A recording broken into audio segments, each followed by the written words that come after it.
Disons qu'on avait assisté à une certaine décadence du vélo en Belgique, et puis d'un seul coup, de nouveau, les téléspectateurs regardent beaucoup le vélo. Oui, je crois que le cyclisme a toujours été un sport très populaire. Bien sûr, il y a un moment où les résultats n'étaient pas tout à fait présents, mais je crois que depuis quelques années, bon, les dernières années, quand même, les coureurs belges se distinguent particulièrement dans les classiques. Bien sûr, dans les courses par étapes, c'est moins brillant, mais néanmoins, il y a toujours un très grand engouement pour le cyclisme en Belgique. On ne peut pas dire quand même qu'il y ait un successeur à Merckx en ce moment. Ce n'est que même pas De Mol ou Van Persie qui peuvent être comparés à Eddy Merckx. Non, certainement, je ne dirais pas ça, mais enfin, il y a un jeune tel que Van Hooijdonk, qui a seulement 21 ans, qui a quand même gagné le Tour des Flandres et 3e Paris-Roubaix. Son gros problème, c'est peut-être la montagne, mais enfin, espérons qu'un jour, il y ait un coureur qui soit meilleur, peut-être.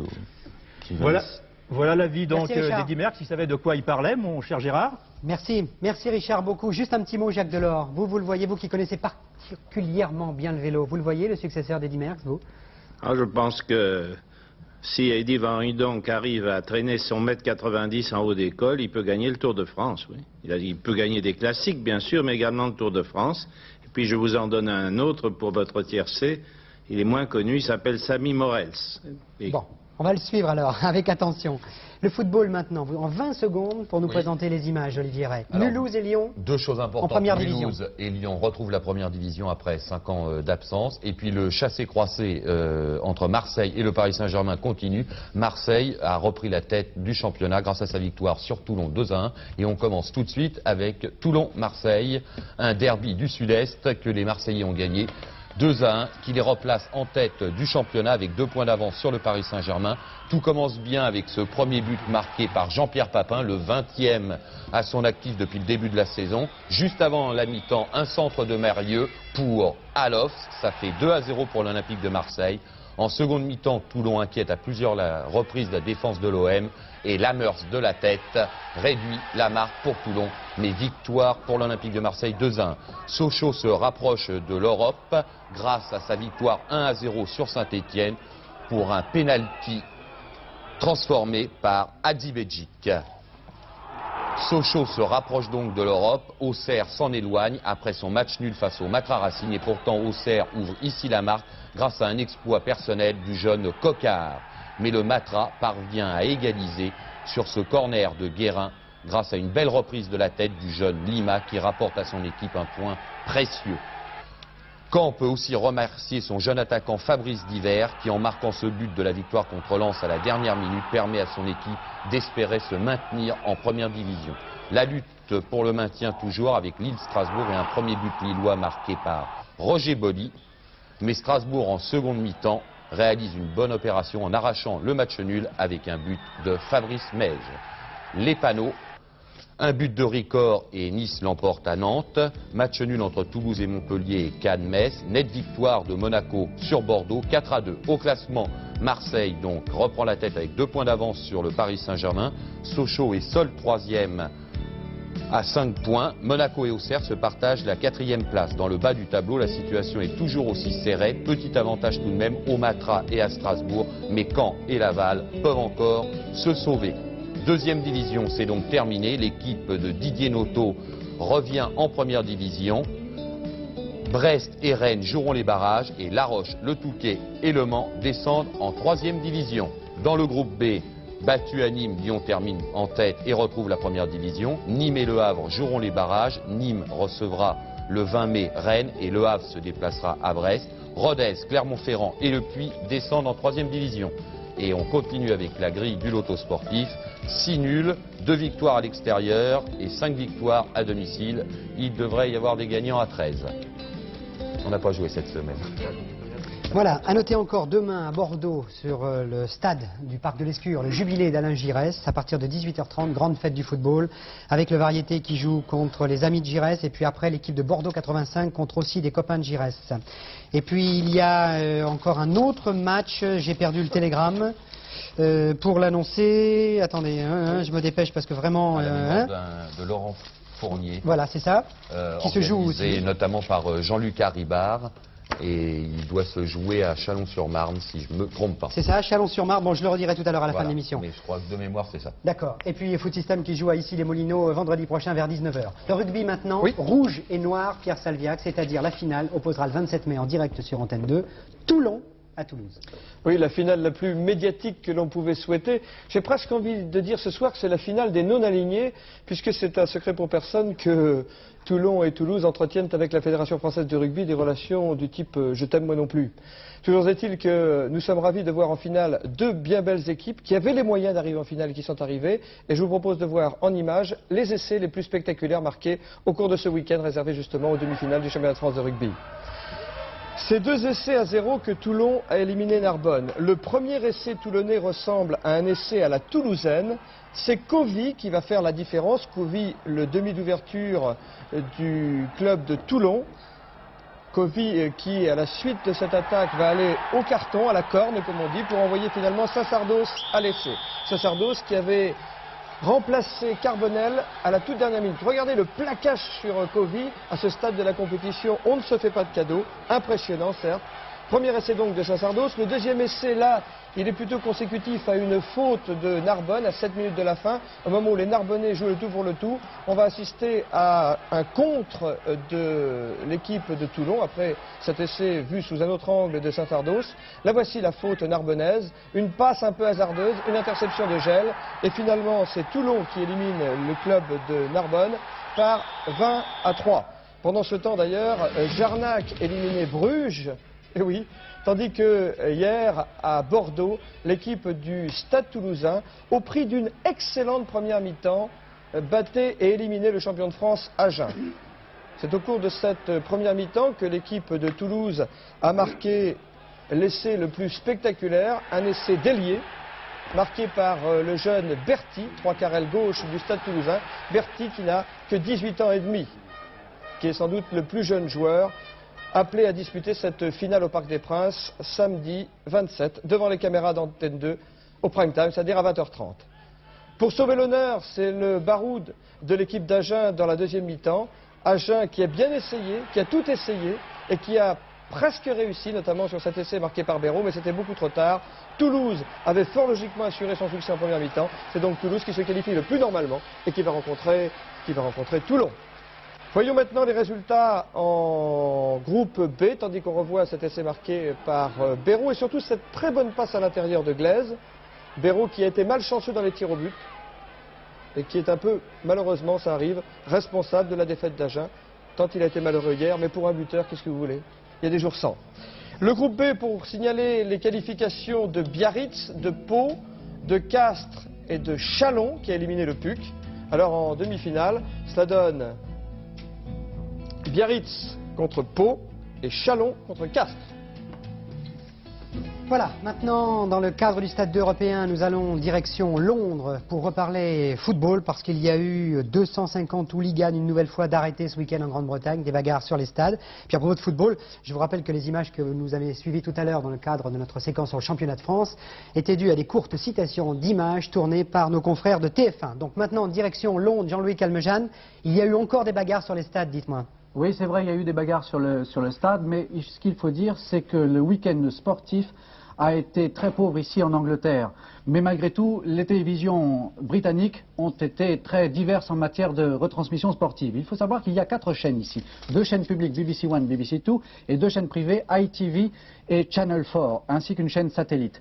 Eh bien, en matière de sport, les chaînes leaders sont les chaînes publiques, avec notamment une émission très suivie, c'est Grandstand. Grandstand qui commence le samedi après-midi et qui est diffusé par BBC One, suivi le dimanche après-midi par BBC Two. Alors, mettez-vous dans la position d'un téléspectateur, il est 12h30, nous sommes samedi et Grandstand débute. Voici son générique. Il est donc midi et demi quand commence l'émission hebdomadaire Grandstand, une émission que l'on pourrait comparer à Samedi Passion. Ici en Angleterre, Grandstand, c'est 4h30 de sport et hier, il y avait 5 événements au programme. Et tout de suite, Bob Wilson, le présentateur, précise qu'aujourd'hui, il y a une importante journée de football. Le titre de champion d'Angleterre pourrait se jouer entre Arsenal et Liverpool. Arsenal joue à Derby et Liverpool se déplace à Wimbledon. Puis, Bob Wilson nous fait part du menu de Grandstand, avec comme plat de résistance Roumanie-Angleterre de rugby. 2 images pour allécher le public, les Roumains victorieux des Gallois en début de saison, puis le match Angleterre-France avec cette précision, l'Angleterre n'a pas battu le Pays de Galles, mais est arrivée à bout des Français. Et c'est l'annonce des autres événements. D'abord, le Grand Prix d'Angleterre de natation, avec son attraction, le médaillé de bronze de Séoul, Jameson. Ce sera en différé et par tranche tout au long de l'après-midi. Suivent les championnats d'Europe de gymnastique. Alors là, c'est non seulement du différé, mais c'est aussi du réchauffé, car sur Antenne 2, nous les avons présentés, ces championnats, la semaine dernière. Et comme pour la natation, les images de gymnastique seront coupées par tranche, une sorte de fil rouge.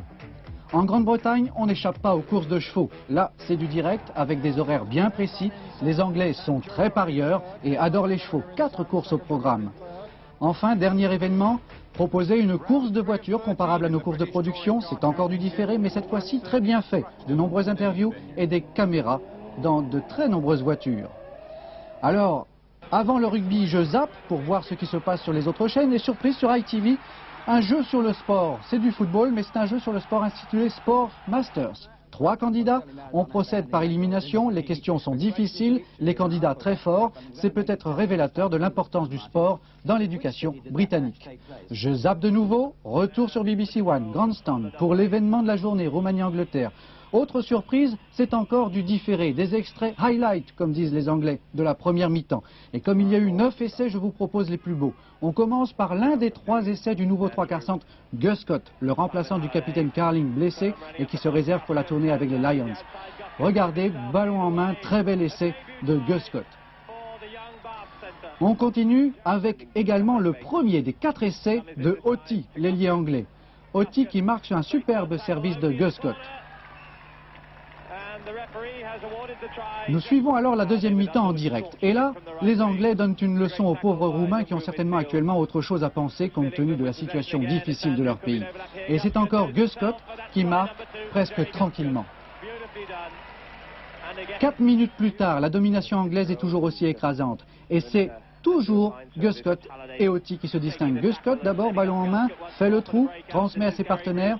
C'est finalement Otti qui marque. Je vous rappelle qu'il marquera 4 essais au cours de ce match. Gus Scott, pour sa part, et sa première sélection en marquera 3. Score final, 58-3. En fin d'émission, surprise, une autre. Toujours pas d'image de football, mais des incrustations et des résultats au fur et à mesure de leur arrivée. Des commentateurs aussi, qui, comme à la radio, sur des tableaux de score, font un compte-rendu du match. Mais plus étonnant encore, ces images. Ça se passe en Écosse après le coup de sifflet final pour nous montrer la joie des joueurs de Dunfermline, club qui accède aujourd'hui à la première division du championnat écossais. Alors là, je me retourne vers notre invité, Christopher Hilton du Daily Express. Alors Christopher, expliquez-moi pourquoi il n'y a pas de football sur les chaînes publiques anglaises. Nous avons 4 divisions et 92 clubs. Et les clubs ont décidé qu'il va coûter cher comme spectateur si on a un match diffusé en direct le samedi après-midi. Ainsi, c'est ITV qui ont payé 40 millions de livres pour avoir un match de leur choix le dimanche après-midi. Ce match attire environ 5 millions de téléspectateurs. 5 millions de téléspectateurs, ça fait malgré tout la joie, et surtout le bonheur de la presse écrite. Heureusement en Angleterre, il y a le droit à l'information. Et voici ce que l'on a vu dans les news de 9 heures. Et on commence par des images, et des images en quelques secondes, Arsenal Derby. Oui, tout à fait. C'est Derby County qui ouvre le score, avec un premier but de Saunders devant 40 000 supporters d'Arsenal médusés. En seconde mi-temps, Arsenal manque d'égaliser sur ce tir de Smith qui s'écrase contre la transversale aux grandes dames de George Graham, le manager d'Arsenal. Et c'est toujours Saunders qui provoque la défaite d'Arsenal. Saunders fauché dans la surface de réparation. Il se fait justice lui-même et tire un penalty. 2-0 pour Derby County. Les spectateurs quittent alors le stade. Cela n'empêche pas Arsenal de réduire l'écart d'un but de la tête de Smith. Score final 2-1 pour Derby et Liverpool. À 2 points seulement d'Arsenal au championnat anglais. Merci Jean-Louis. Je voulais vous montrer ces images. Non Jean-Louis, non, on peut plus parce qu'il faut encore qu'on aille en Allemagne, du côté de Mainz, de Mayence, avec Patrick Montel maintenant pour l'actualité en Allemagne. Patrick, c'est à vous. Guten Abend, Gérard Ja, Holz. guten Abend. Ja, meine Damen und Herren, très vite donc pour vous dire, et malheureusement c'est dommage, on n'a pas beaucoup de temps, mais enfin pour vous dire que les téléspectateurs allemands ont eu plus de 15 heures de sport ce week-end, partagés entre les deux chaînes publiques, la RD, la première chaîne à ZDF, la deuxième où nous sommes reçus aujourd'hui, et puis une télévision privée qui s'appelle RTL+. Alors il y avait du tennis et du football, et bien même si Carl Uwe Steb et Uwe Becker ont été en demi-finale, ils ont été battus d'ailleurs tous les deux aujourd'hui au tournoi d'Hambourg, même avec cette double présence ouest-allemande, le football a eu la vedette avec un tournant vraisemblablement du championnat. Mais puisqu'on parlait tout à l'heure d'exclusivité en matière de football, eh bien les Allemands ont trouvé une solution, ça c'est intéressant. Je vais d'ailleurs me retourner vers mon invité, Oscar Wark, qui est un ami de Christian Quidé, soit dit en passant, et en plus rédacteur en chef à la ZDF. Vous êtes pour le partage des images. Oui.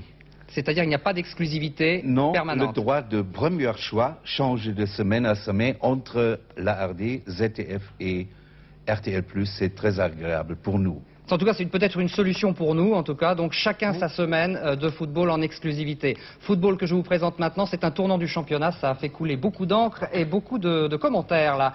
Football, c'est parti avec le match de Cologne qui ouvre la marque devant Borussia Dortmund par Steiner. Il est content, on va revoir cela au ralenti. Il faut dire que Cologne a longtemps piétiné face au Borussia Dortmund qui disputera la finale de la Coupe d'Allemagne face au Werder de Brême. L'équipe de Cologne qui va même marquer un second but, toujours en deuxième mi-temps à l'issue de cette action.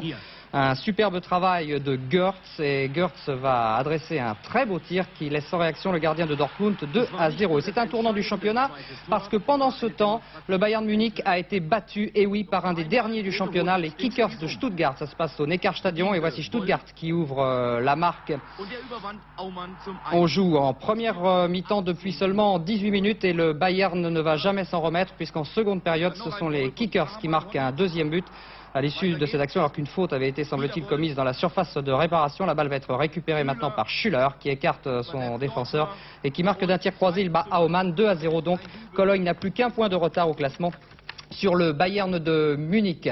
Je voudrais vite continuer en vous disant qu'on a deux émissions vedettes en Allemagne, Die Sportschau sur la RD consacrée pratiquement exclusivement au football et Das Aktuelle Sportstudio sur la ZDF où le foot également se taille la part du lion, décidément hormis le foot, point de salut sur les chaînes allemandes. Alors juste un petit tour du côté de Das Aktuelle Sportstudio, c'était hier sur le coup de 22 h et pendant 1h30.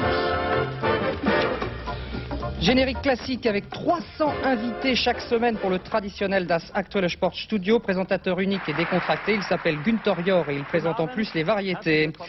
Avec un sondage à la une, un sondage terrible sur la Bundesliga. On veut réformer totalement la Bundesliga en faisant des matchs aller et retour semaine après semaine. C'est-à-dire que par exemple vous auriez Cologne contre Bayern et ensuite vous auriez Bayern contre Cologne dans la semaine qui suit. Un projet qui a été défendu notamment par M. Böhmert, qui est le président du Werder de Brême, pour rendre plus attractif le championnat, parce que, et ça c'est une rétrospective qui l'explique, la Bundesliga, les stades de la Bundesliga se vident et donc l'argent ne rentre plus. Par conséquent, on cherche des solutions. Reste à savoir si on pourra éviter le problème de la violence, parce qu'il est évident qu'en faisant succéder les matchs par aller et retour, on risque de s'opposer à cela, enfin de découvrir donc ce phénomène de violence. Patrick Et puis Montel. sur le plateau, des choses assez amusantes, comme Dorfner, qui était l'attaquant du Bayern de Munich. Oui. Ah Patrick, j'ai un rôle très difficile, il faut que je vous coupe parce que vraiment on est obligé de rendre l'antenne. Une conclusion, pardon, on y reviendra et de toute façon on recommencera l'expérience et vous aurez dans ce cas-là, vous passerez en tête dans Stade 2 et vous aurez beaucoup plus de temps pour vous exprimer. Ouais, en Allemagne on dit so schrecklich, c'est vraiment horrible, mais enfin c'est la loi du sport et on travaille en équipe. Gérard. Ich weiß. Monsieur Jacques Delors, la conclusion, vous avez malheureusement 40 secondes pour conclure. Eh ben, je me suis beaucoup amusé et vous avez donné une vision assez exhaustive des sports qui se pratiquent en Europe et j'étais très content de voir que les 12 petits drapeaux européens, étoiles européennes étaient là. Et nous essayons, nous, avec un modeste budget, d'avoir des épreuves sportives qui illustrent l'idée européenne. Eh bien, vous l'avez fait aujourd'hui. Merci beaucoup. Merci et on vous retrouve évidemment sur le Tour de France, comme Merci. tous les ans. Bien sûr. Juste un mot, la finale du tournoi de Hambourg en tennis, c'est Lendl contre Skov, puisque j'ai eu l'obligation de couper Patrick Montel, donc Lendl-Skov, tournoi de Hambourg, et puis la fête du sport le week-end prochain, avec Antenne 2, l'équipe France Inter et le secrétariat à la jeunesse et au sport, samedi et dimanche prochain, tout le monde fait du sport en France. Vive le sport, merci.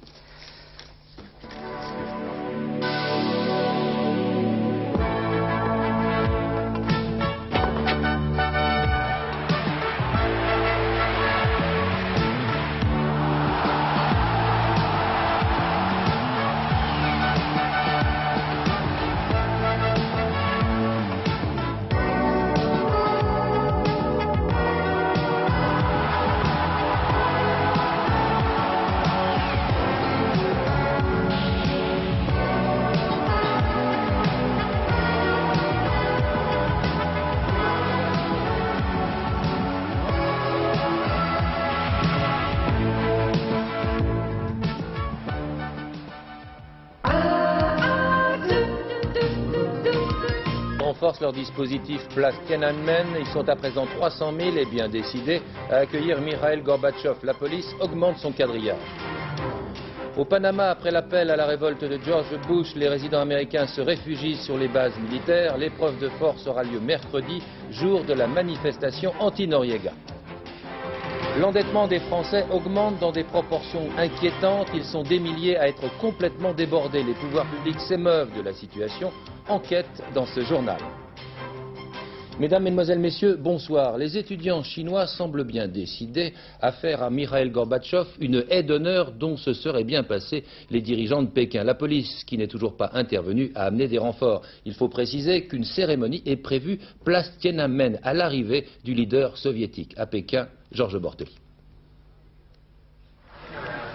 La télévision chinoise a montré à 2 reprises dans ses informations des images de la place Tiananmen avec les milliers d'étudiants en train de manifester dans le calme autour de leurs camarades grévistes de la faim.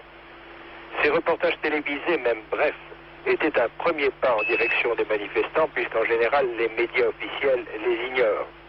Mais les manifestants auraient voulu bien davantage, puisqu'ils demandaient une émission télévisée en direct pour exposer leurs revendications, plus de liberté, moins de corruption. À quelques heures de l'arrivée de M. Gorbatchev à Pékin, le suspense s'alourdit puisque les étudiants ont choisi pour manifester un endroit situé à quelques dizaines de mètres seulement de l'emplacement où le leader soviétique va être accueilli officiellement. Le pouvoir a, c'est évident, tous les moyens de vider la place, mais depuis 3 semaines, le pouvoir hésite à employer la force. Le leader soviétique a quitté Moscou cet après-midi. Il a fait escale en Sibérie. Dans quelques heures, il sera à Pékin. C'est plus qu'une visite officielle, mais ce sont des retrouvailles après une brouille qui aura duré 30 années. Pour retrouver les camarades chinois, Mikhail Gorbatchev aura dû régler les problèmes de frontières entre la Chine et l'Union soviétique. Il aura dû également faire en sorte que l'armée rouge se retire d'Afghanistan. Un problème reste en suspens, la présence militaire vietnamienne au Cambodge. Il sera au centre des conversations. Rémi Roche. C'était en 1959 à Pékin la dernière rencontre sino-soviétique au sommet, un sommet balayé par un vent glacial. Les conversations entre Mao Tse-tung et Nikita Khrouchtchev avaient révélé au grand jour de graves divergences idéologiques. C'en était fini de l'idée d'un grand bloc communiste. En 1963, c'est la rupture entre les 2 partis frères et les premiers incidents frontaliers sérieux sur le fleuve Amour. Succession d'images chocs qui appartiennent désormais au passé. Staline et Mao ne sont plus des modèles pour personne et la plupart des questions qui empoisonnaient les relations bilatérales sont en voie de règlement. Et cela précisément depuis l'avènement de Gorbatchev au Kremlin. Ainsi, Moscou annonce tour à tour le démantèlement des missiles pointés sur la Chine et la fin de l'aide soviétique au Vietnam, dont en prime les troupes vont se retirer du Cambodge. À l'évidence, les 2 pays n'ont désormais plus rien à faire, des affrontements idéologiques. Certes, aujourd'hui en Chine, les étudiants manifestent pour plus de démocratie, mais la réforme de l'agriculture et de l'économie est en cours avec un certain succès. En URSS, c'est la réforme politique qui est engagée, mais l'économie est en panne. Gorbatchev et Deng Xiaoping n'ont plus qu'à échanger leurs méthodes. Après l'appel à la révolte lancé par George Bush, on attend la réaction de l'opposition panaméenne qui a prévu de descendre dans la rue mercredi prochain. Ce sera le moment de vérité. On saura alors si George Bush a agi avec toutes les garanties de réussite ou si c'est Noriega qui, une fois encore, va tirer son épingle du jeu. Réaction de la presse américaine, Jacques Abouchard à Washington. À bord de son avion Air Force One en route vers le Mississippi, George Bush ne s'est pas encombré de précautions oratoires. J'aimerais bien que l'armée panaméenne jette dehors Noriega, a-t-il dit en substance. Il a donc choisi le style bulldozer, de préférence à la retenue diplomatique. George Bush a d'ailleurs souligné qu'il n'avait pas envie de faire preuve de prudence. Il a expliqué son coup d'éclat par le sabotage des élections de dimanche dernier à Panama, les fraudes massives et les violences qui ont suivi. George Bush sait que l'opinion américaine est largement derrière lui. Au Congrès, les élus ne lui ont pas marchandé leur soutien pour l'envoi de 2000 hommes de troupes en renfort au Panama. Démocrates et républicains ont alors parlé d'une même voix. Restent les réactions des latino-américains, toujours sourcilleux, sur les empiètements du grand frère du Nord dans leurs affaires intérieures. Ils se réunissent mercredi à Washington et la Maison-Blanche attend de leur part une condamnation ferme du régime panaméen. Pourtant, il semble douteux que des pays comme le Mexique approuvent sans réserve la charge à la hussarde du président Bush. Sur place au Panama, le calme règne aujourd'hui. L'Église, et c'est important, vient de prendre fait et cause pour l'opposition au général Noriega. On s'attend, avant la journée d'action de mercredi, à des prises de position en Amérique centrale et aussi en Amérique latine. L'effet du jour avec Gilles Rabin. Elle était restée silencieuse depuis le début de la crise. Elle vient de prendre parti contre Noriega. Dans toutes les églises du Panama, les prêtres ont lu le message de l'archevêque qui, comme l'opposition, dénonce la fraude électorale et demande le départ du général Noriega. Les chefs de l'opposition se sont réunis dans la chambre d'hôpital du président élu, Guillermo Endara, blessé gravement mercredi dernier par les hommes de main de Noriega. Il prépare, avec le patronat panaméen, la grève générale de mercredi prochain. Les renforts envoyés par le président américain George Bush s'installent sur les bases américaines le long du canal, tandis que les civils américains qui habitent au Panama viennent par familles entières se réfugier sous la protection des Marines de l'US Army. L'opposition a refusé la solution proposée discrètement par l'entourage de Noriega, constituer une junte d'accord national. Le dénouement de la crise viendra peut-être des casernes.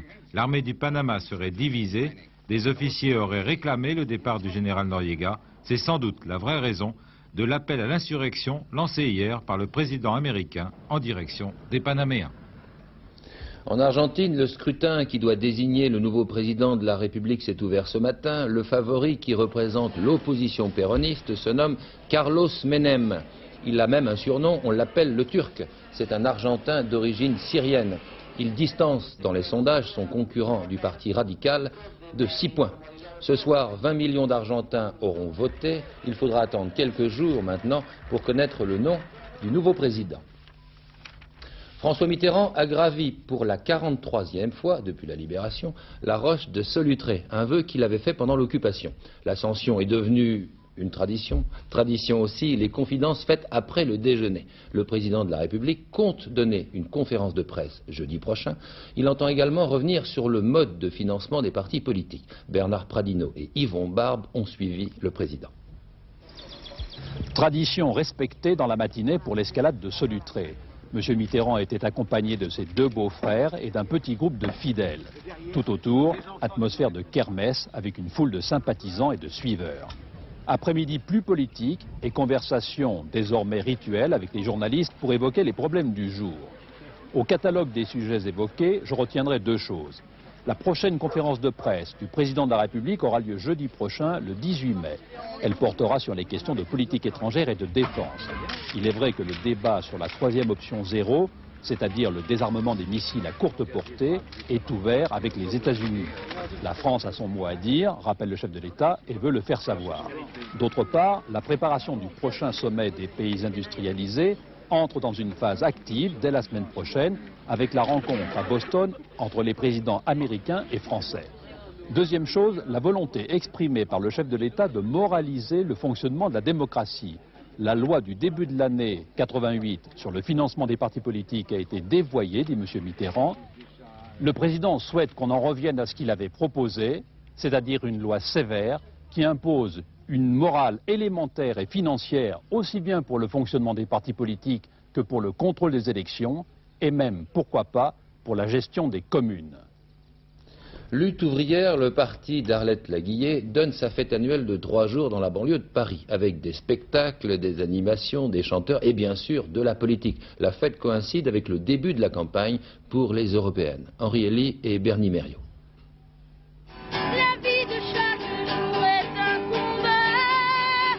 Une fête, la 19e du genre, jusqu'à demain soir. Une centaine de mouvements de libération, de partis politiques de gauche, représentent ici les 5 continents.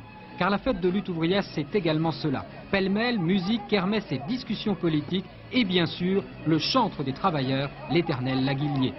Les travailleurs craignent que l'échéance de 92 fasse disparaître d'autres entreprises, qu'elle crée plus de chômage, qu'elles se traduisent par des atteintes encore plus grandes aux lois sociales.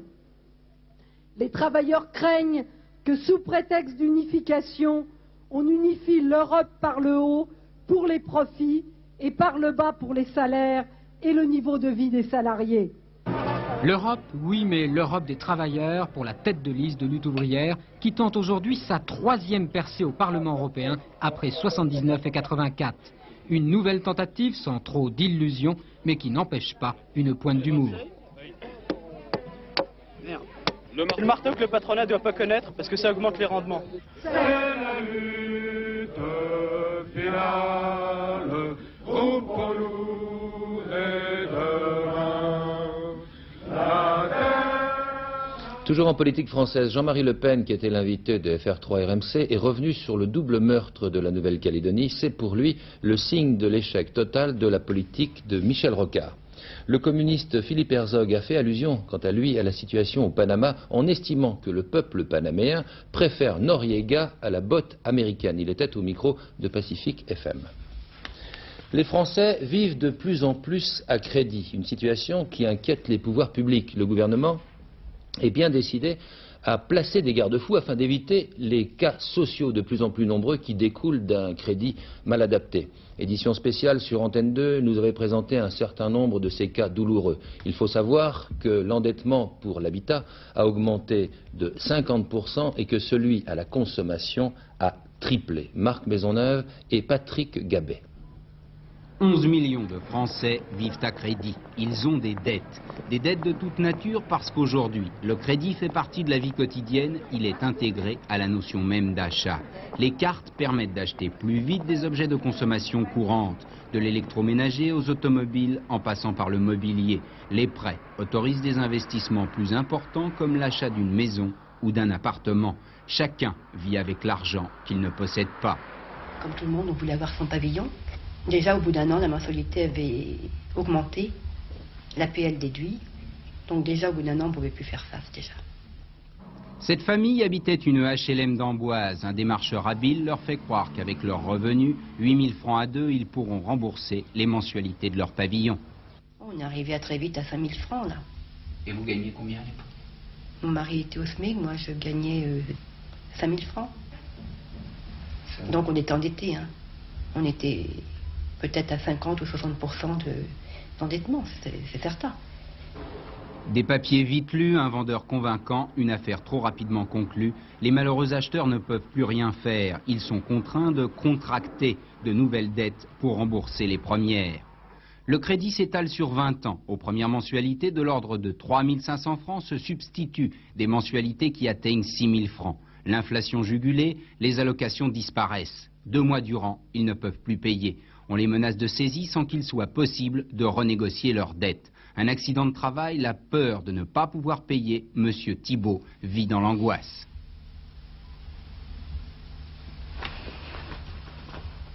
Tu n'as pas supporté, il s'est suicidé? Oui. Parce qu'il n'arrivait plus à payer les... Non, quitter sa maison, c'était... Non, il a tout fait dans sa maison. Il était très travailleur, il a tout fait. Vous pouvez voir l'extérieur, c'est entouré, c'était propre. Il a tout misé dans son pavillon.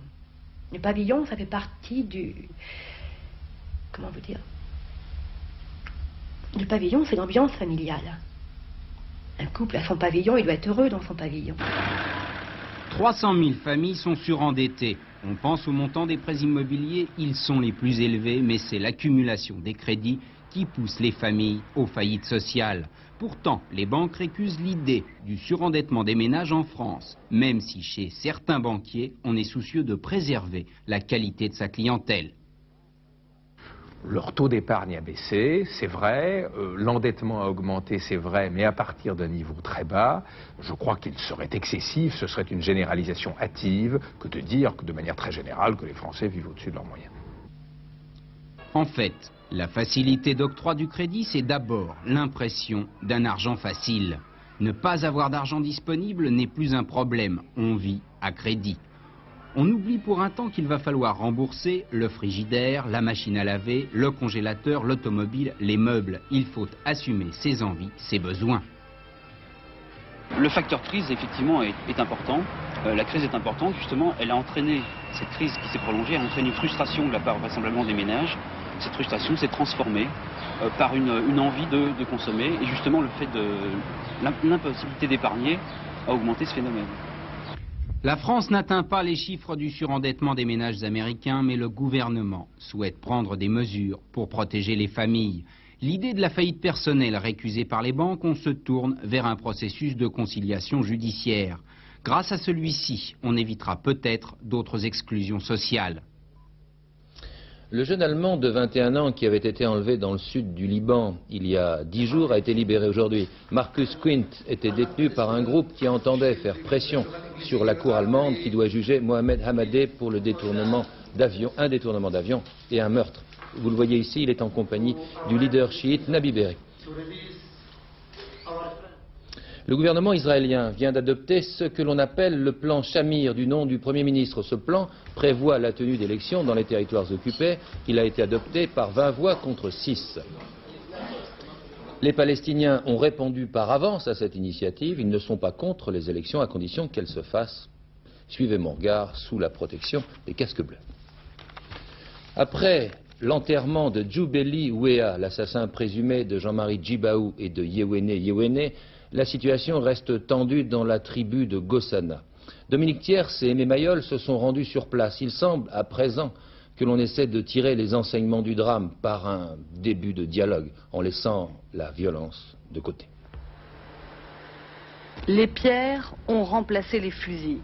Ce sont des gosses qui empêchent tout accès à la tribu, une situation très tendue où la caméra ne doit pas être vue, sous peine de provoquer une escalade de violence inutile. Le barrage était toujours aujourd'hui en place à l'entrée de Gossana. Seul témoin pour nous du drame qui s'y joue, le pasteur.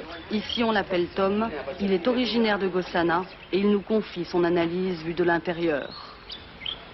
Peut-être qu'on n'a pas fait, on n'a pas été à l'écoute beaucoup plus des autres. Je ne sais pas si je vais...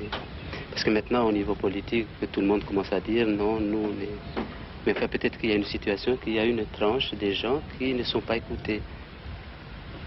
Moi, je prends par exemple dans ma paroisse. Si je parle uniquement avec le vieux et puis que je n'écoute pas les jeunes ou les femmes, c'est sûr qu'à un moment donné, ça va péter.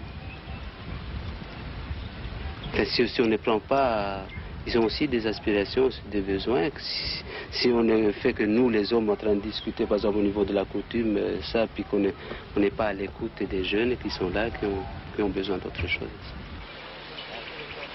Ouvéa est encore sous électrochoc. Mais passé la stupeur du double assassinat, tous les responsables politiques ont pris nettement conscience de l'urgence de la situation. Dans chaque camp, on organise des réunions, une sorte d'exorcisme collectif où chacun reconnaît sa part de responsabilité. On sent maintenant que peut-être que si on avait effectivement voulu faire les démarches et chacun faire le pas vers l'autre, peut-être qu'on aurait pu dénouer la situation depuis bien longtemps. Et on était restés un peu crispés chacun de notre côté. Chacun ne voulant pas véritablement prendre sa part de responsabilité, et puis c'est ce qui a fait que Gossana s'est peut-être trop enfermé. Alors il faut à présent expliquer, avoir la volonté de ne pas s'arrêter à la simple condamnation du clan de Djoubeli Ouéa à Gossana. Et à l'instar de la mission du dialogue créée l'année dernière par le gouvernement, les gens d'Ouvéa, les autorités religieuses, les politiques, les coutumiers veulent ensemble remonter la pente. Nous, ce que nous faisons actuellement, c'est d'essayer d'analyser cette situation, pour essayer de remonter, de ramener tout le monde, quoi, hein, pour qu'il n'y ait pas cette idée de vengeance, c'est-à-dire, oui, cette idée de vengeance pour ne pas tomber dans le chaos, moi je dirais, quoi. Hein. Le chaos, Ouvéa le frôle, elle saura peut-être l'éviter. Et comme si les anciens connaissaient déjà par avance la suite de l'histoire, ils ont, au risque de choquer certains, déposé des fleurs pour ces 3 nouveaux morts. Jean-Marie Djibaou, Yewene, mais aussi au même endroit pour Djoubeli Ouéa. À la Ferté-Alais, les spectateurs venus en nombre ont pu assister au premier meeting aérien de l'année, un événement placé sous le signe d'une extrême prudence. On se souvient des accidents survenus l'an dernier à Mulhouse et en Allemagne. Depuis, les avions de ligne sont interdits pour les démonstrations. En attendant la mise en place d'une nouvelle réglementation, les organisateurs ont préféré commencer très sagement en sortant les vieux coucous plutôt que les avions à réaction. Pascal Deschamps et Dominique Merlin. Le temps des hélices était à l'honneur cet après-midi à la Ferté-Alais, avec dans le ciel près de 100 drôles de machines de collection. Le pari des organisateurs, assurer 8 heures de spectacle pour près de 30 000 spectateurs, sans faire un grand show à l'américaine. Il vaut mieux voir des avions en vol reconstitués et présentés en vol que de les voir dans un fond de hangar en train de pourrir comme on les voyait encore il y a une vingtaine d'années. Sur la piste, un homme seul au milieu des machines, le directeur des vols. C'est sur lui que repose la sécurité du meeting, c'est lui qui synchronise les mouvements des avions en faisant respecter distance et altitude réglementaire. À la Ferté-Alais, aujourd'hui, on avait placé la barre très haut, même si certains pilotes regrettent que les avions de ligne ne puissent plus, comme le Concorde ici l'an dernier, parader avec la patrouille de France. Lorsque j'étais à l'activité sur Concorde, j'en ai fait un certain nombre, même plusieurs, en particulier à Epsheim, à Mulhouse, l'année précédant l'accident de l'Airbus. Pour moi, ça ne présente aucune difficulté. C'est, à mon avis, je l'ai fait ici avec la patrouille de France, une approche ici avec un Concorde, même des passagers à bord. Je peux vous dire que c'est infiniment moins impressionnant que de faire une arrivée à New York en catégorie 3, c'est-à-dire avec un méchant brouillard sur la piste 04. Ça, je peux vous l'assurer. En attendant la publication des nouvelles réglementations, dans les toutes prochaines semaines, les fous volants de la Ferté-Alais ont donné le ton aux futurs meetings européens de la saison.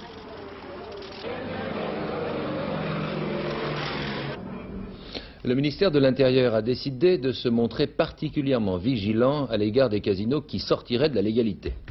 Pierre Jox a déjà décidé la fermeture de plusieurs établissements, dont le casino de Bandol. L'enquête qui a suivi a débouché sur 9 inculpations pour minoration des recettes et abus de biens sociaux. Dans ce cas, la loi est respectée, mais la municipalité en subit le contre-coup. Patrice Velay et Jean-François Giorgetti. Bandol est le charme de la Côte d'Azur. Sa plage, son casino fermé depuis 6 mois.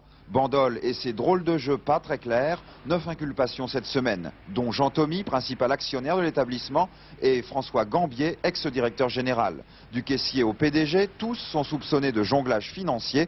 1,5 milliard de centimes auraient ainsi disparu sur le tapis vert. Ça faisait un certain temps que les activités du casino de Bandol étaient considérées comme suspectes, je crois, par l'administration.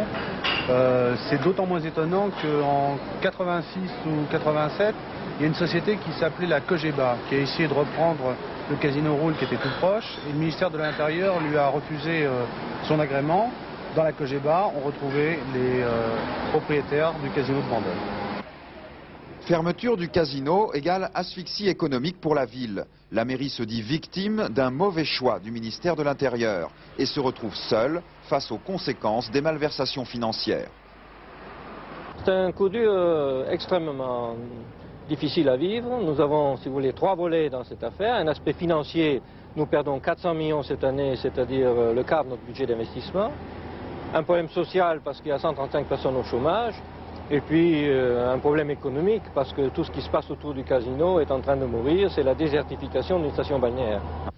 Les jeux sont faits et les joueurs oublient l'étape de Bandol. Les noctambules ségués vers d'autres discothèques et les impôts locaux risquent d'augmenter de 11% l'an prochain. Les activités balnéaires ont perdu la mise. On peut dire, même si l'on n'est pas rentré complètement en saison, que c'était un manque à gagner parce que les gens venaient sur la plage, passer une bonne journée, puis de temps en temps aller un peu se distraire au casino. Dans un mois, nous avions disons environ une quarantaine ou une cinquantaine de nuitées en période creuse justement dues au casino. Nous avions même des responsables qui quelquefois couchaient également dans notre établissement. Bandol attend donc la réouverture comme une bénédiction. Mais pour l'heure, c'est l'enquête qui prime. 1,5 milliard dans la nature. Où est passé l'argent des jeux? À quoi et à qui a-t-il servi? Les inculpés devront s'en expliquer face au juge de Toulon dans les jours à venir. Sport, Claude Bèze, le président des Girondins de Bordeaux, a déclaré aujourd'hui sur TF1 qu'il n'était pas question qu'il démissionne de son poste. Il a même assuré qu'il serait encore président des Girondins la saison prochaine. Il a également donné son avis sur la table ronde organisée par Roger Bambuc, secrétaire d'État au sport. Il a qualifié cette table ronde de tissu d'énormité. En Angleterre, plus de 200 hooligans ont été arrêtés au cours du week-end. Les événements les plus graves se sont produits sur le terrain à Londres, qui recevait l'équipe du Crystal Palace et celle de Birmingham City. Il y a eu 21 blessés. On ne peut pas dire que l'effet Sheffield est joué. Olivier Ray. Plus de 200 hooligans sous les verrous. C'est le triste bilan du football anglais. Hier samedi, la violence a encore frappé sur plusieurs stades, à Londres, Bristol, Weston. Mais les incidents les plus graves se sont passés ici, à Londres, à l'occasion du match de deuxième division Crystal Palace-Birmingham.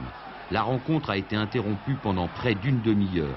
Le temps pour la police, un moment dépassé par les événements, de refouler la centaine de supporters de Birmingham qui avaient quitté la tribune trop vétuste pour envahir la pelouse avant d'aller provoquer les supporters de Crystal Palace et se battre avec la police. Résultat, 16 spectateurs blessés, dont un par un coup de poignard, et une vingtaine d'arrestations. Énervés, mais surtout imbibés d'alcool, selon les témoignages des observateurs, les hooligans de Birmingham ont continué tard dans la soirée leur ravage, en saccageant notamment un restaurant d'autoroute. Un mois après la tragédie de Sheffield, le football anglais rime encore et toujours avec violence. Véritable sport, cette fois en judo, c'est une pluie de médailles d'or qui s'est abattue sur l'équipe de France, 2 hier et 3 aujourd'hui. Les dernières ont été attribuées aux Français Garabetta, Cathy Arnaud et Cécile Novak. Le judo français se porte bien. Après le titre remporté hier par Fabien Canu, aujourd'hui à Helsinki, Bruno Garabetta, kimono bleu, a décroché une autre médaille d'or en enlevant le titre de champion d'Europe des moins de 65 kilos. C'est le deuxième titre européen consécutif pour Garabetta, qui s'est imposé en finale aux dépens du soviétique Kosminin grâce à un coca. Autre médaille, celle du champion olympique Marc Alexandre, qui a dû pourtant se contenter de la 3e place et par conséquent du bronze.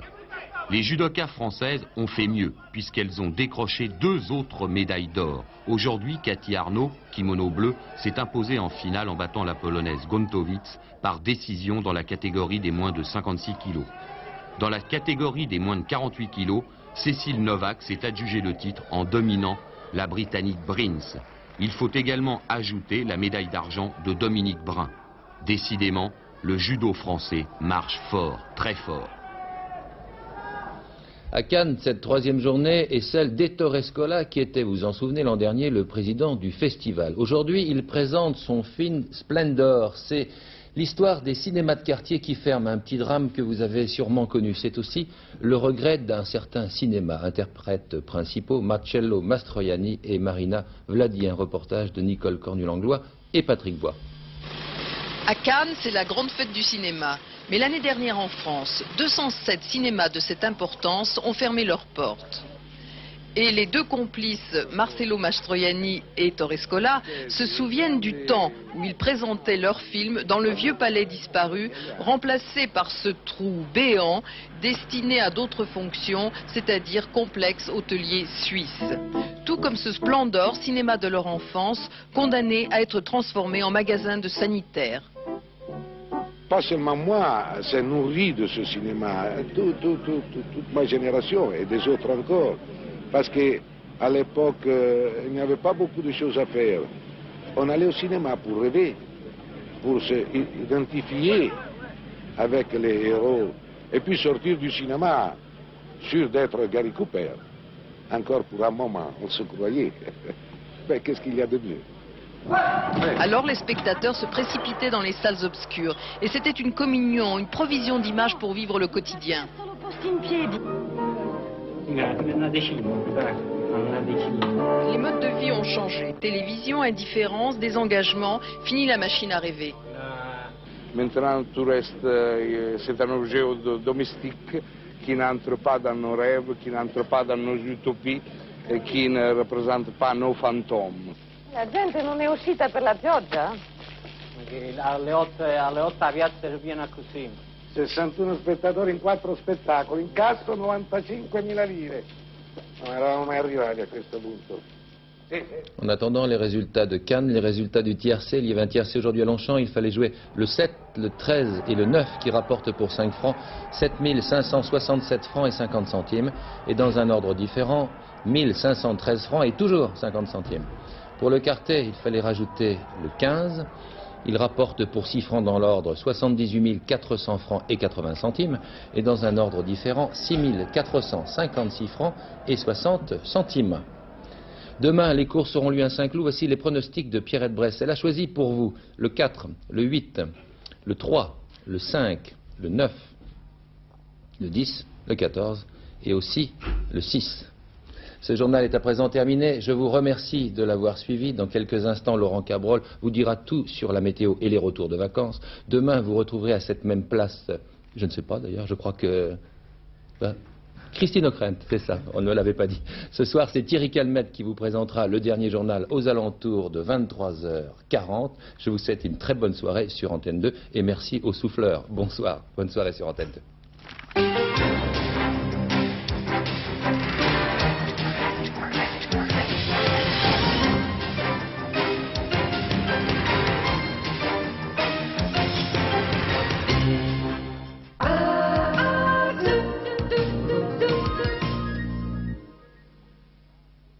Gel Harpic. La force fraîcheur de vos toilettes.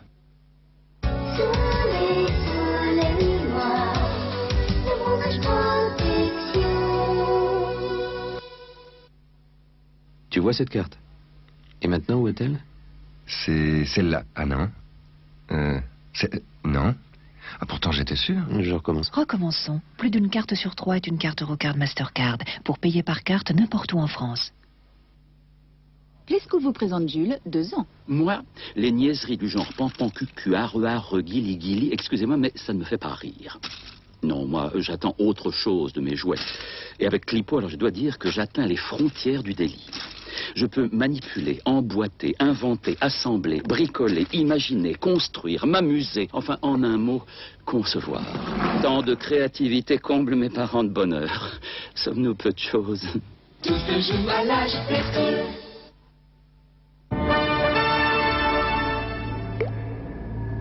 Direct sur la rouille, la peinture diamantine décore et protège tous les fers qui rouillent. Peinture décorative anti-rouille de diamantine. Et maintenant, avec Buitoni, partons au pays du couscous.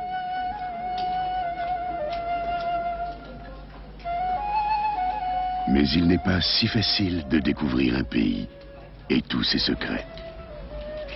Et pourtant, Couscous Buitoni, tout y est.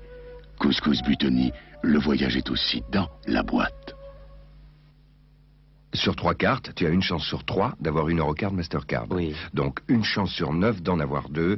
Donc 1 sur 27 d'en avoir 3. Je comprends pas. Laisse tomber. Mais oui, plus d'une carte sur 3 est une carte Eurocard Mastercard. Retrait dans tous les distributeurs de billets de France. Il paraît que j'ai de l'éclat, mais j'ai aussi du caractère. Comme mes cheveux, éclatants en surface, mais aussi très forts en profondeur. Pantene Plus, c'est nouveau. Un shampoing et un soin embellissant, tout en un. Un shampoing aux provitamines qui nourrit en profondeur, pour la force. Et en plus, un soin embellissant pour la douceur. Et l'éclat. La force et l'éclat, ça a plutôt du succès. Pantene Plus, tout en un. Sous l'éclat, la force. Tu me pousses au plaisir, tu me pousses à l'excès. Excès, plaisir, c'est plus fort que Johnny. Sylvie. Excès de plaisir. I love the colorful clothes you wear, and the way the sunlight plays upon her hair. I hear the sound of a gentle word on the wind that lifts her perfume through the air. Pour courir les villes ou parcourir la Terre, le Voyager, c'est la grande idée. Chrysler, les voitures du Nouveau Monde. Continuez, continuez. Je ne sais plus si je vois tout en noir parce que je suis mal, ou si je suis mal parce que je vois tout en noir. Je voudrais tellement trouver le moyen de m'en sortir. Glacex. Glacex vitre, c'est le jour et la vie. Oh, tu connais?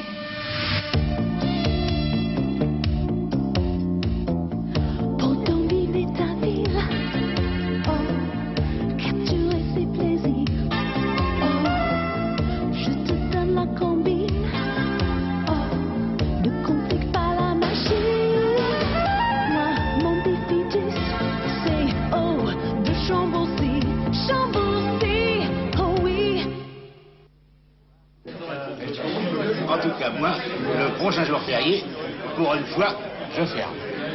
Si votre détaillant du loto voulait fermer lundi de Pentecôte, vous pouvez encore jouer le mardi 16. Mardi 16, n'oubliez pas. C'est un garçon. C'est une fille. Ils viennent juste de naître. Ultra Pampers garçon pour lui, Ultra Pampers fille pour elle. Deux changes différents pour qu'il et elle soient bien au sec. Il est comment le vieux pané? Oh, me faire repasser avec Fabulon, c'est fabuleux. Oh, je saurais à peine le faire glisser. Plus de Fabulon? Ah non, sans Fabulon, ce n'est pas fabuleux. Ah non, non, non. Avec Fabulon, c'est facile et le fini est toujours impeccable. Fabulon? C'est fabuleux.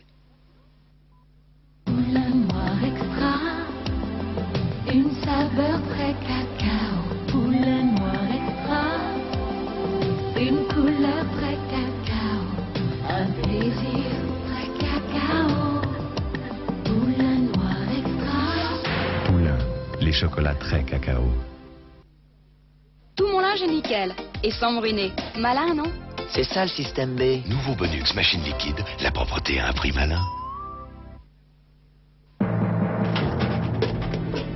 J'aime cette terre, ce pays, et quand on aime, on va toujours plus loin. Alors j'ai sélectionné ce pur arabica qui plus que jamais raconte la générosité, la force, l'amour de ce pays. Et je suis sûr que toi aussi là-bas, quand tu boiras mon nouvel arabica, tu ressentiras tout ça. Nouveau Gringo de Jacques Vabre, un pays, une passion. Avant, j'avais l'air bête. Maintenant, j'ai l'air weak. Ah! Spray sec, Airwick Spray Sec, des parfums efficaces pour toutes les ambiances. Pas bête. Les Spray Sec, l'air vif d'Airwick. Poulain, les chocolats très cacao.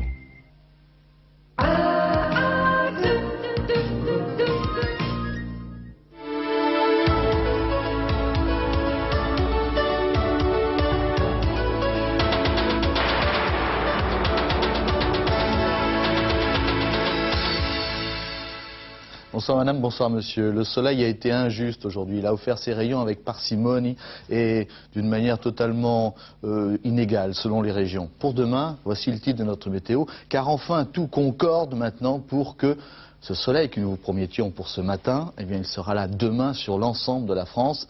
En tout cas, là c'est quasiment certain. Voici les images satellites, nous allons voir ce qui s'est passé. En fait, ce qui s'est passé, c'est que l'anticyclone n'a pas suffisamment grimpé et les pressions n'ont pas suffisamment grimpé. Vous avez vu à quel point la France s'est recouverte de nuages au fil des heures. Cette image est arrêtée à 17 h. Au départ de la journée, il n'y avait que la Bretagne, le nord qui était sous les nuages, mais l'ensemble de la France était sous un ciel souvent dégagé. Et puis petit à petit, tout s'est cumulifié. En revanche, regardez sur les côtes. Regardez, pas un nuage sur la mer, les côtes bien dégagées, la Manche, l'Atlantique, la Méditerranée et surtout la péninsule ibérique. La pression est en train de grimper. Bon, il suffit parfois de quelques heures. Alors, voici la couleur du ciel pour la journée de demain. Eh bien, voilà, elle est très nette. Elle est très nette, elle est très ensoleillée. Du soleil partout, quelques corolles nuageuses sur la Manche et un Mistral modéré. Aussi des corolles nuageuses sur la Corse. C'est, ma foi, assez simple. Après les brumes et les brouillards, il devrait faire beau partout. Les températures au petit matin vont chuter en raison des éclaircies nocturnes. Mais voici ces températures. 4 petits degrés seulement à Reims, 5 à 6 degrés dans l'Est, à Nancy, à Strasbourg et à Mulhouse, 6 degrés à Grenoble, 13 degrés sur la Provence, la Côte d'Azur et la Corse. Pour l'après-midi, eh bien, le thermomètre va prendre une bonne bouffée d'air chaud avec des températures qui vont osciller entre 18 degrés sur le littoral de la Manche jusqu'à 26 degrés à Toulouse, qui sera la ville la plus chaude. Mais la moyenne nationale regrimpe très nettement entre 23 et 24 degrés selon les régions, 24 degrés étant donc cette moyenne. Et puis nous allons voir l'image du jour. C'est une image qui nous provient, qui arrive directement de Saint-Jean-de-Luz. Regardez ce qui s'est passé. Ça a beaucoup inquiété tous nos amis du Pays Basque. Ce matin, ils ont eu une bonne frayeur en voyant apparaître à la surface de l'eau, à quelques mètres du rivage, ce serpent de mer couleur rouge crevette. Tous les spécialistes sont formels, je vous rassure. Il ne s'agit pas d'une marée rose ni de pollution, mais de la remontée en surface d'algues décomposées. Ce phénomène s'expliquerait par un brusque réchauffement de l'eau. Ces images ont été envoyés par notre correspondant Philippe Etcheverry. Brusque réchauffement de l'eau, ça peut vouloir dire pour beaucoup d'entre vous qui habitez dans ces régions et qui habitent dans ces régions, eh bien qu'il fera bon se baigner dans quelques minutes ou même dans quelques heures, peut-être demain. Et demain, précisément, nous fêterons les Denises. Dès demain matin, 7h moins le quart, nous parlerons des retours qui s'annoncent particulièrement difficiles sur les routes. Attention, 6 millions de Français seront sur la route dans le courant de la journée de demain, essentiellement entre 15h et 24h, peut-être même 1h ou 2h du matin. Dès 7h moins le quart, je vous le disais, dans Télématin, aux côtés de Roger Isabelle, nous ferons le point régulièrement sur l'information routière. Merci de nous avoir prêté attention. Bonne soirée sur Antenne 2.